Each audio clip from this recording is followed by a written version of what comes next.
अस्सलाम वालेकुम, नमस्ते, सत श्री अकाल। मैं हूं रुखसार हसन, मोहम्मद वकास, आप देख रहे हैं world real reaction YouTube channel. आपका हमारे इस चैनल पर दिल अता दिलों से वेलकम। अगर आप देखना चाहते हैं इस तरह की रिएक्शन वीडियो तो हमारा चैनल जरूर सब्सक्राइब करें। उम्मीद करते हैं आप सब खैरियत होंगे, यूं हंसते रहें, मुस्कुराते रहें। और आप सब दोस्तों से रिक्वेस्ट है कि ये मेरा नया समझ का बड़ा चैनल है, नया इसके ऊपर ज़्यादा से ज़्यादा प्रमोट करें। हम कोशिश कर रहे हैं कि अच्छे से अच्छा वीडियो लाने की, और मैं ये भी कोशिश करूँ कि ज़्यादा से ज़्यादा लोगों को एंगेज कर सकूँ। और आपकी जो अच्छाई है, आपकी क्योंकि अच्छाई देखेंगे तो अच्छाई वाला ज़हन होगा, तो कोशिश खुद फिर करेंगे कि हम भी अच्छे हों, हम भी मेहनत करें।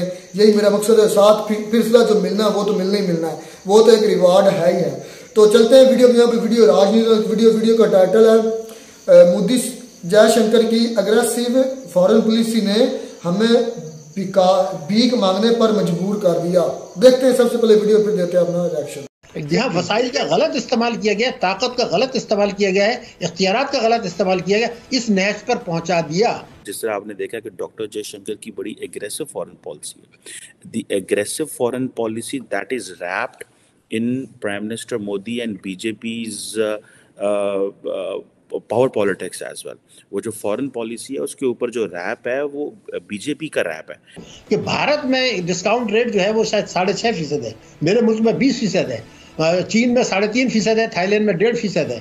भारत में महंगाई जो है 7 है, बांग्लादेश में 9 है, हमारा 31.5 है। तो हमारे लोग कमजोर हैं, हमारे पास वसाइल नहीं है। क्या है जौहरी ताकत पाकिस्तान, इस्लामी जमहूरिया पाकिस्तान, आबादी के लिहाज से 5वां बड़ा मुल्क। जो डॉक्टर जयशंकर साहब की policy, it has a Modi ji touch, होना भी चाहिए, बीजेपी का टच है, होना भी चाहिए, because it is BJP and prime minister Modi's foreign policy. Doctor Jaishankar साहब इज आल्सो कंट्रीब्यूटिंग, राइट। तो इसमें टच होना कोई बुरी बात नहीं। बीजेपी की एक फॉरेन पॉलिसी, मोदी जी की एक फॉरेन पॉलिसी वो दिखती है। मोदी जी का अभी कोई भी सर्वे देखे, उनकी रेटिंग जो बाइडेन से ज्यादा आती है सर्वेज में। He is rated number 1 with 78% approval rate. Joe Biden is rated number 10 in the same survey. ये आप देख रहे हैं। So it is not only India, बल्कि पूरा अमेरिका भी उसको ये बात मानता है। बाकी दूसरी बात है, देखिए हमारा initiative is for the development of our people. We are not China centric, न कोई चाइना सेंट्रिक है। अभी देखिए फॉक्सकॉन का आज ही आपने पढ़ा होगा, $700 मिलियन का एक इन्वेस्टमेंट इंडिया में कर रहा। आज ही खबर आई, अभी आया कि 300 एकड़ का प्लॉट कर्नाटका में लिया है फॉर वन मोर इनिशिएटिव। ये आज की बता रहा हूँ मैं, आज जस्ट कुछ सम आवर्स बैक। तो it is not China centric और चाइना बेस्ड। देखिए China has messed up, China has literally screwed up. If China has screwed up then somebody will benefit। तो लेट दैट बेनिफिट भी ask. उसका बांग्लादेश को में भी जाएगा, कुछ वियतनाम भी जाएगा, कुछ लाओस भी जाएगा, कुछ कंबोडिया भी जाएगा, but the majority long share will come to अस।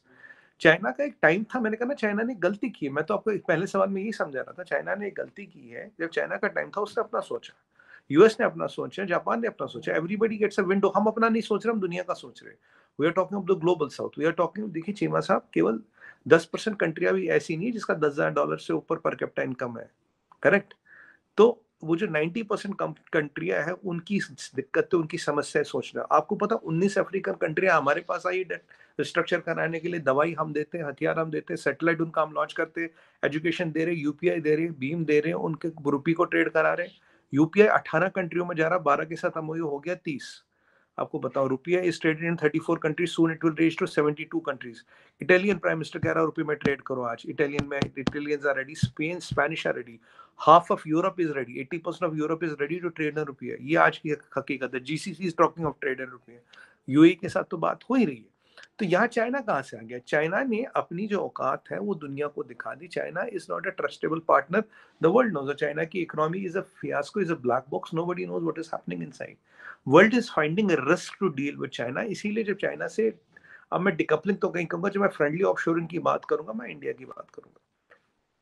तो इसीलिए it's not China centric because China से हटना इंडिया में आना। No, India is the player. और इंडिया में देखिए चीमा साहब, आपको एक चीज बताऊं, आपको एक डाटा देता हूँ।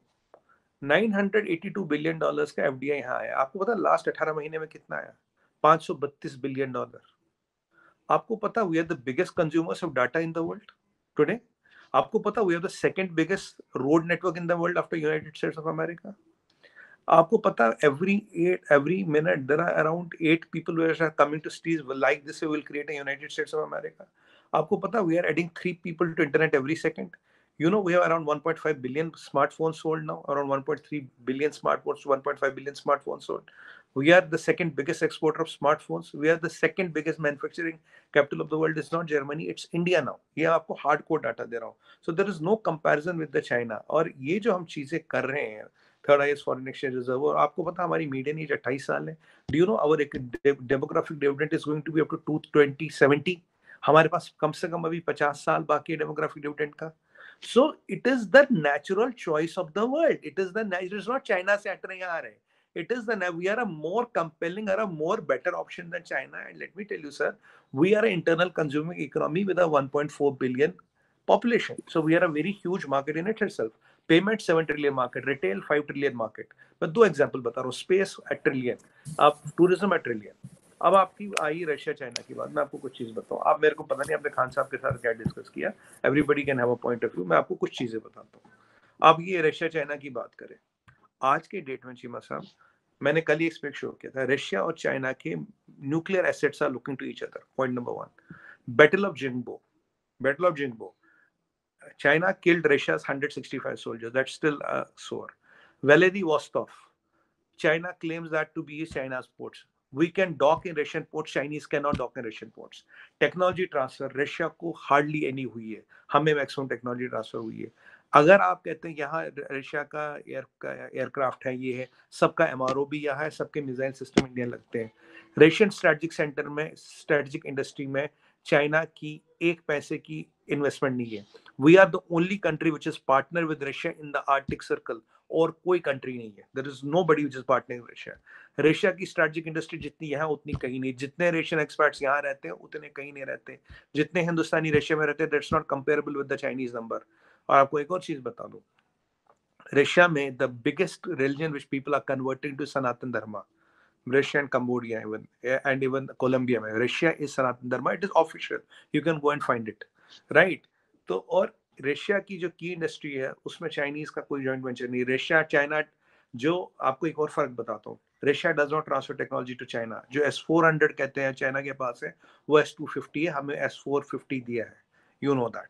और जो इवन सुखोई में है, so there's a hell of a difference between Sukhoi MKI and the Chinese version. और आपको एक और बात बताऊं, Chinese Sukhois cannot fly with full fuel and full armory over the Ladakh. They have to be half fuel and half armory. Well, Sukhoi MKI can flow with full fuel and full armory because that is the indigenous we have done. और आपका JF-17 का जो engine आता. तो जी video भी खत्म. Video थी कि मोदी और जयशंकर की सख्त फॉरेन पॉलिसी ने हमें मांगने पर मजबूर कर दिया. खैर ये तो मांगने से की तो आदत तो हमें जब से हमारा मुल्क पैदा हुआ या बना है, लादा हुआ तब से है. ये अब से नहीं है. जब से हम पहली दफ़ा गए थे मतलब IMF के प्रोग्राम में, और अब 23 मरतबा, आई थिंक मेरे ख्याल में 23 मरतबा हम भीख ले चुके हैं. ये सिर्फ IMF से भीख है. बड़ी कंट्री से तो मैं जवाब नहीं दे सकता कि इनसे कितने लिया. अच्छा, मोदी साहब और जयशंकर की सख्त फॉरेन पॉलिसी का क्या मतलब है? सख्त फॉरेन पॉलिसी का मतलब यह है कि वो तो बता रहे थे रशिया के रिलेशन इंडिया के साथ, जर्मनी के रिलेशन, USA के रिलेशन, वो मैं बाद में बात करूंगा. सख्त फॉरेन पॉलिसी क्या है कि यूरोप ने कहा रशिया यूक्रेन की वॉर में कि आप मतलब इस तरह की कन्वर्सेशन हो रही थी तो दबाव डाला यूरोपीय यूनियन ने, यूरोप की तरफ से दबाव डाला गया. लेकिन डॉक्टर जयशंकर ने बड़ी अच्छी बात की कि यूरोप का मसला पूरी दुनिया का मसला नहीं है. या तो फिर आप पूरी दुनिया के मसले को अपना मसला समझें तो फिर सारी दुनिया आपके मसले को अपना मसला समझेगी. मतलब जिस तरह आप समझेंगे दूसरों को अपना मसला है कि नहीं है, जब दूसरे को आप इग्नोर करेंगे तो आप जारी बात खुद भी इग्नोर होंगे. बहुत अच्छी बात. आंखों में आंखें डालकर कहना, आज तक हमारे किसी प्राइम मिनिस्टर की ये पावर नहीं पड़ी. हमारे इधर गुस्ताखी हो गई थी फ्रांस से, फ्रांस के लोगों ने फिर गुस्ताखी की, मैक्रोन ने की थी, जिसने भी की थी उसका शायद मुझे कन्फर्म नहीं है. तो उस मैक्रोन ने की थी, उसकी बशिंदर ने की थी. तो हमारे जो इस्लामी जमातें हैं उन्होंने बड़ा वावेला किया. लेकिन उस वक्त भी खान साहब की हुकूमत थी. खान साहब ने उनके साथ ना ही कोई बात की कि आपने ये क्यों करवाया, ना ही उनके जो सफ़ीर थे ये कहते रहे, इस्लामी जो रियासतें थी ये कहते नहीं, या इस्लामी जमातें कि आप उनका जो उनके साथ लेन देन वो बंद कर दें. तो खान साहब ने कहा था, अगर मैं बताता हूँ खान साहब ने ये कहा था कि अगर हम उनसे लेन देन बंद कर देंगे तो भाई वो क्या होगा, नुकसान हम लोगों को होगा.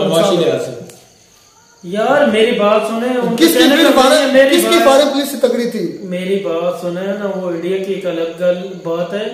मैं अपनी आपको बात बताऊंगा भाई, खान साहब का कहने का यह मतलब था भी हम इनसे लेन देन बंद करते हैं तो नुकसान तो हम लोगों को होगा, उन लोगों को तो नहीं होगा।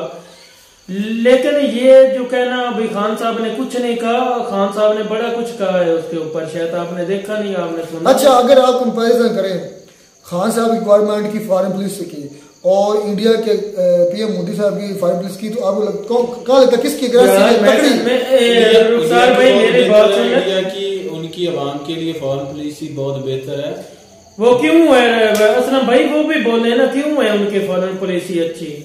यार वो खुद सारी चीजें मैटर करते हैं ना। वो मोदी साहब की कबीना जो है, उनके मशीर है, वजीर है, जो भी है, जिस ओहदों पर भी है वो करते हैं। हम लोगों का डिसाइड ही कहीं और से होता है भी आपने ये करना ठीक है ना, तो फिर किस तरह हम आपको लगता है विकास भाई के इंडिया की सख्त फॉरेन पॉलिसी की वजह से हम भीख मांगने पर मजबूर हैं कि या हम जब से पैदा हुए ये बात नहीं है। ऐसा टाइम था हम लोग भी देते थे, ये नहीं अभी जब से पाकिस्तान बना है जो हम भीख मांगना शुरू हो गए, ऐसी बात नहीं है। ये तो आपको पता ना, सियासतदान और क्या दूसरा लफ्ज बोलूं डर ही लगता है। मैं अब नहीं बोलता हूँ, ठीक है ना, क्या करें कहीं से उठा ना लिए जाए। अच्छा, खैर बात ये है कि भाई उनकी फॉरेन पुलिस थी, उनकी अपनी इंटरनल पुलिस थी, उनकी जो भी पुलिस तो खान साहब देखो ना, मेरी बात वो तारीफ खुद कर चुके, खान साहब ने खुद तारीफ की है ना। जो अच्छा काम है वो कहना चाहिए। उनकी फॉरेन पुलिस थी, वो यानी कि आजाद खारजा पुलिस थी उनकी होती भी, जो उनकी आवाम के हक के ऊपर जाए, ठीक है ना, उनके लिए बेहतर हो। हमारे जो है ये नहीं सोचते हैं भाई हमारे ये मुल्क के लिए अच्छा है बुरा है, वो कहते हैं ये बात है यही करनी बस, ठीक है। नहीं, ये बात ये है ना कि जो आप देख लें रशिया और चाइना के बहुत ज्यादा रिलेशन है, लेकिन रशिया उनको टेक्नोलॉजी नहीं शेयर करता, इंडिया को शेयर कर रहा है। यूएसए के इंडिया के साथ स्ट्रेटेजिक हर तरह के तल्लुकात है। यूएसए जो इंडिया में अपनी सारी बड़ी बड़ी फ्रेंचाइजी खोल रहा है, उसके बाद अभी जो सीईओ बने हुए हैं उनके माइक्रोसॉफ्ट के, वो भी इंडियन है। उसके बाद यूट्यूब के, उसके बाद गूगल के, उसके बाद अजय बग्गा रिसेंटली जो सीईओ है उसके वर्ल्ड बैंक के, वो भी उनके इंडियन है। ये भला किस वजह से हुआ? ये उनकी एजुकेशन की वजह से हुआ, उनके खानदान। वही बात आ जाती, वो अपने इंडिया जो है ना अपने पाँव पे खड़ा हुआ है। वो अमेरिका उनसे पीछे भी हटता तो उनको प्रॉब्लम नहीं।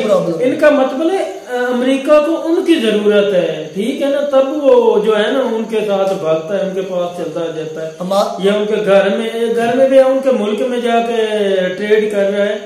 इनका मतलब है अमेरिका को जरूरत है इंडिया को। जब आपने मांग के गुजारा करना हो ना और अपने पाँव पे खड़ा होना, तो इन दोनों चीजों में फर्क तो होगा।